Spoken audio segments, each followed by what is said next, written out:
My notes are just like all over the place. I mean, like, I can't even read my own handwriting.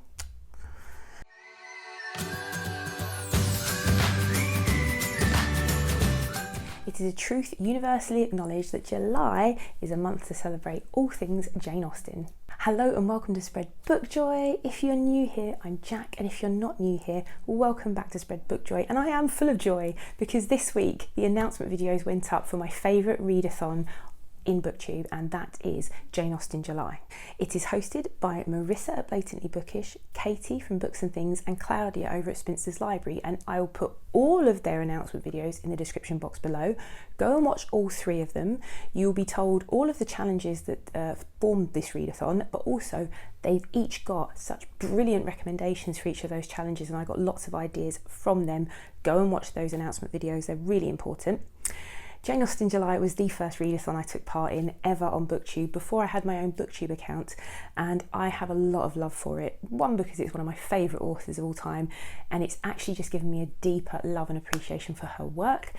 But secondly, because that's kind of given me the nostalgic, this is my first ever BookTube event I took part in as a before I was a booktuber, and as a booktuber last year was great. There was some real great silliness involved when I took part in Jane Austen Task Mistress video that Claudia put together, which is brilliant, and I'll link that in the description box below because it was really very, very funny. So yeah, I feel like Jane Austen July is the readathon that means the most to me on BookTube, aside from ones that I run myself. And yeah, so please, I urge you, if you've not taken part in it, if you like Jane Austen, join in. It's so much fun. So my video today is going to be about plans, firm plans I have for Jane Austen July, and then just possibilities. It's not a TBR video. TBR implies that I'm going to read all of these things, and if you know me, if you've not been here before, then let me explain. I don't do TBRs and then make firm plans for reading, because as a mood reader, I like to follow my mood. You can hear music outside because my street is having a street party, by the way, so apologies for that. I've got some backing music, but I really wanted to get this filmed today and up today, so I'm going to try and go through it. Hopefully it won't disturb the video too much. There's a live band in our street. I mean, it's really amazing. There are 7 challenges for Jane Austen July. The only challenge you really need to do to take part is the first challenge, and that is to read one of Jane Austen's big 6, and that's the 6 complete novels that the novels she finished in her lifetime, her very, very short lifetime. One of them was published posthumously, but she finished and completed all of those in her very short life. I've got a ranking video for all of the big 6, which I'll link in the description box below, and you can go and check that out and see my thoughts on those. Spoiler alert, my favourite, and I'm giving it a spoiler alert because my favourite book, Pride and Prejudice, is the group read-along, the official read-along for Jane Austen July that the hosts are running over on Goodreads. So you can get details of that in their videos as well. So they're hosting a read-along of Pride and Prejudice from the 1st of July to the 15th of July, and go and check their videos out to see how you can join the group and take part in that. So much fun. Of the big 6, what am I reading? Well, I had thought about doing Pride and Prejudice, a read-along of my own if there wasn't going to be a big group read-along, but there is. So the other book that I wanted to read, and it's been a while since I've read it, is Persuasion. So Persuasion is the last of Jane Austen's published works. It was published after she died, and it's slightly different in tone from her other books. There's still the same great wit and characterization and all of the things that encapsulate Jane Austen for me, but it also has quite a somber, melancholy tone. It's got one of her oldest heroines, Anne Elliot, who is one of my favourite of Austen's heroines actually, and I'm really looking forward to getting back into Persuasion, and I'm hosting a read-along of it. I'm going to be hosting this read-along with the best person, Gemma over at Gem of Books, who is wonderful, and she said she was going to be reading Persuasion, and I said let Buddy read it. And then when I found out that Pride and Prejudice was the big group read, I thought, well, let's host a read along. So she's up for it. We're hosting this read along, and it is going to run from the 4th of July to the 4th of July to the 17th of July. So we're going to start on a Monday, the 4th of July, and read the first volume. It's a short novel. My lovely vintage classics edition here has 288 pages in it. So it's roughly 140 pages per week. And luckily for us as well, it's split into 12 chapters per volume. So we're going to be hosting the read along over on Voxer, and I'm going to read 2 chapters a day. You can read the whole volume in a week and leave your thoughts at the end of the week if you like, but I'm going to be leaving my thoughts daily on the chapters that I've read. I think in about a week's time I'll set up the Voxer group, see if there's any interest as well, because it might just be me and Gemma chatting to each other, and that's also fine too. But come along and join us if you would like to. Challenge number 2 is to read some of her other work. So Jane Austen has lots of other things that you can read. She has some juvenilia, which is the things she wrote when she was much younger. There are some unfinished novels. Last year I read Sanditon, which is her unfinished novel.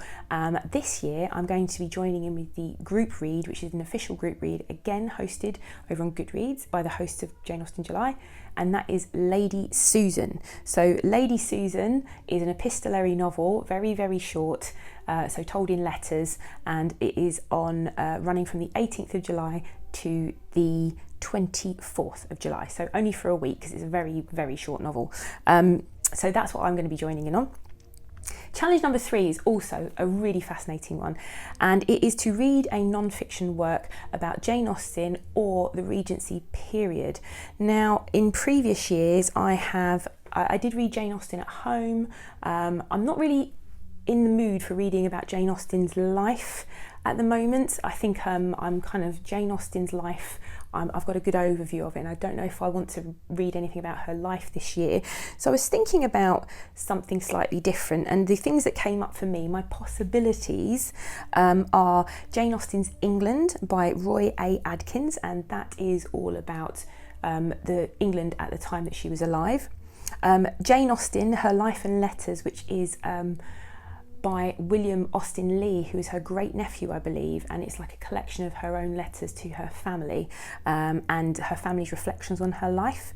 And that was written in the 1850s, I believe, so well after she died. I think she died in 1817, and so was it 1817?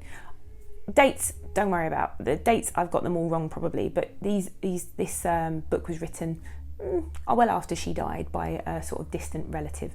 Then there is the real Jane Austen, A Life in Small Things by Paula Byrne. So this is about Jane Austen's life told through objects that meant a lot to her. So I thought it was a nice different take on a Jane Austen biography.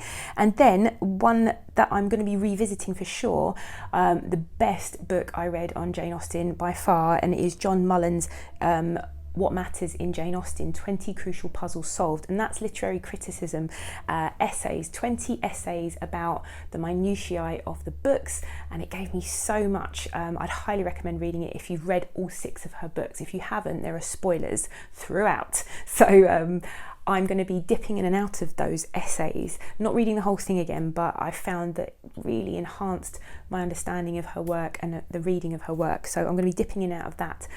But one thing I'm definitely going to be reading, and I know this for sure, this is a plan, not a possibility, is Walking Jane Austen's London by Louise Allen. There are several walks around London related to Jane Austen's life, and I'm going to read that before Jane Austen July so that I can take you along with me on one of the walks. That's one of my planned videos for the month. There are some brilliant recommendations over on the host channels for non-fiction.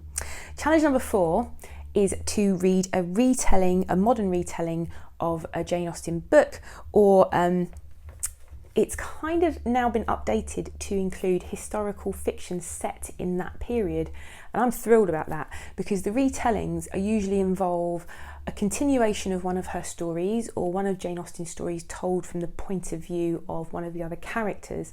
So in previous years I've read things like Longbourn by Jo Baker, is it Jo Baker? Longbourn. I loved it. I'll put a picture of it up here. I really enjoyed that. I've also attempted to read The Other Bennet Sister, which a lot of people do love. It's all about Mary Bennet, and yeah, I had to DNF that. I wasn't interested in it in the end. The books where we have retellings of the stories from a different character's perspective, or where they continue the book. Claudia on her channel mentioned it kind of being a bit like fan fiction, which it is, and I don't know if I necessarily like them. I have enjoyed some in the past where there's a bit of a twist on it. Death Comes to Pemberley by P.D. James, I like that because I do like a mystery, and that was really interesting. But where it's continuation or told from the point of view of another character. It really has to be something excellent to really grab me. So I'm kind of over that kind of book. The other option is a retelling of one of the Austen books, but set in a different time period usually. One that I'm very interested in, and I was interested in last year, is Pride by Ibi Zoboi, which transfers the story of Pride and Prejudice to modern day, I believe it's Brooklyn, might be wrong on that. But yeah, that one seems like an excellent read and it's got really good reviews. The other thing that interested me is Miss Austen by Jill Hornby, about Cassandra, who is Jane Austen's sister, and that's actually on I think it's in the buy one get one free in Waterstones at the moment, so well worth picking up if you're interested in that. It's supposed to be very, very good as well. But this challenge I've got a lot to say about, because it took me down a rabbit hole, because the new spin on it is to read some historical fiction set in that period. So you're looking at 1780s through to the 1820s would count, and there is a lot. And something that I love is historical fiction. I'm a big fan of historical fiction.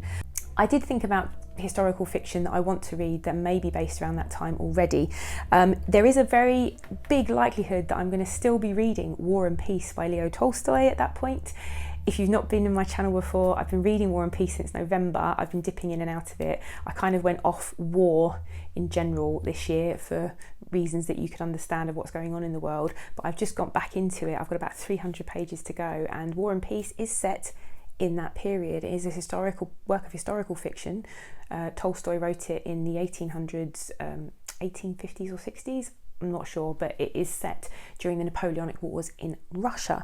So yeah, I could still be reading that. So that's likelihood is I will be. But the other things that interested me were the work of, first of all, Georgette Heyer, who is an early to mid 20th century writer who did lots of Regency romances, and she's very, very popular. And I've done a bit of research and I feel like I just might as well start at the beginning with her. So she's got a novel called The Black Sheep, which is set in the Regency period. In terms of modern fiction that's out at the moment, the things that really piqued my interest that are set in that period, one is The Lost Apothecary by Sarah Penner, but that's a dual timeline, flashing between modern day and 1791. Another one was Pandora by Susan Stokes Chapman, and that's all about, I believe, a mystery to do with some Greek vases and set in that period. The other thing that's out at the moment is A Lady's Guide to Fortune Hunting by Sophie Irwin, which sounds fantastic. And then I looked at some books that I've always wanted to read. So Kindred by Octavia E. Butler is dual timeline as well, but it flashes back to 1815 Maryland. So Kindred, Octavia E. Butler's is like sci-fi speculative fiction writer. Dystopian fiction's her thing generally, and her main character in that novel is a young black woman in the 20th century who finds herself transported back in time to 1850s Maryland, to a plantation, I believe. And yeah, so that sounds amazing. The other thing that I've always wanted to read when I went down this kind of rabbit hole of fiction set in this period is some Daphne du Maurier. So a very strong possibility for me is Jamaica Inn by Daphne du Maurier, or The Glass Blower or The Glass Blowers, I can't remember which it is, which is her. So Jamaica Inn is set in Cornwall in 1820, I believe, and I think there's smuggling involved. I might be wrong, but also Daphne du Maurier has written a book set in rural France during the Revolution, which is based on her own family history, and that is The Glass Blowers. It's set in 1790s, I believe. So Daphne du Maurier is a very strong possibility for me. If you were going to read some historical fiction from the Victorian period, which reflects the Regency period, some that came up that I'm very interested in are Hardy's The Trumpet Major, Dickens' A Tale of Two Cities, or Vanity Fair by Thackeray.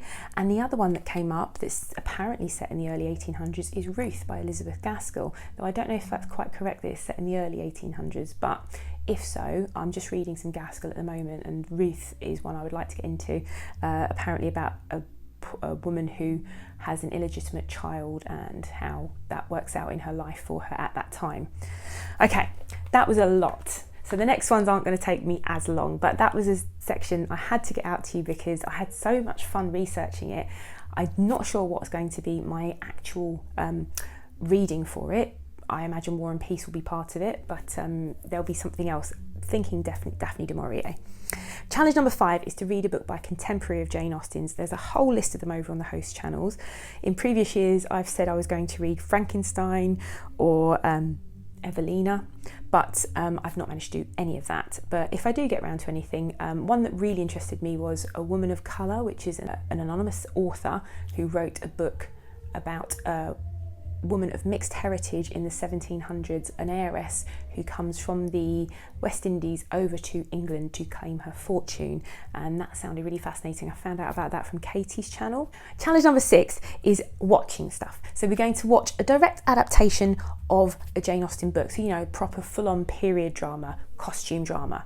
And this year, because we're doing Persuasion for our read-along, Gemma and I will be hosting a watch-along, and it will be of the brand new Netflix adaptation of Persuasion, which coincidentally comes out on the 15th of July. So we'll be hosting a watch-along of that as well as the read-along of the book. So after we finish the book, which will be finishing on the 17th of July, we're going to urge people as part of the group to watch the new adaptation, and we can talk about what we liked, what worked, what didn't work. So that should be really fun. I'm also going to watch the 95 adaptation of Persuasion, BBC, which stars Kieran Hines, and I love that adaptation. It's absolutely wonderful. It's a mini-series, not a film. I'm also going to watch Love and Friendship, which is on Netflix and is an adaptation of Lady Susan, which is one of the books I'm going to be reading. Challenge number 7 is to watch a modern screen adaptation, and I've decided this year I don't know if I want to watch anything that's like a complete adaptation of it. I'm going to go for something that is Jane Austen related and modern, so either the Jane Austen Book Club, which I really like as a film, it's very nice and peaceful kind of film, or I've never watched Austenland and people love it and it looks like a lot of fun, so that is what I'm planning on for challenge number 7, and possibly Clueless. Just because. Okay, that is my ramble all about Jane Austen in July. Have you got any plans for it? Are you going to take part? Do you want to take part in the read-along that Gemma and I will be hosting? We're going to do a proper announcement video for that with details and everything in about a week's time. Both Gemma and I will put up a video and you can find out how to join in and all of those things from those videos. But I'm so excited, as you can see, I'm thrilled.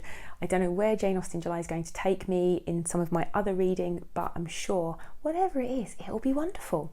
So, if you like this absolute garbling, rambling nonsense and you've not been here before, maybe consider subscribing and joining me, because I've got some really great videos planned for Jane Austen July.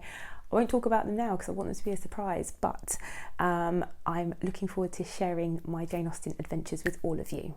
Hopefully I'll see you again here soon. Bye! So the other book that I wanted to read, and it's been a while since I've read it, is Persuasion. Oh, upside down. I talked really fast in that video.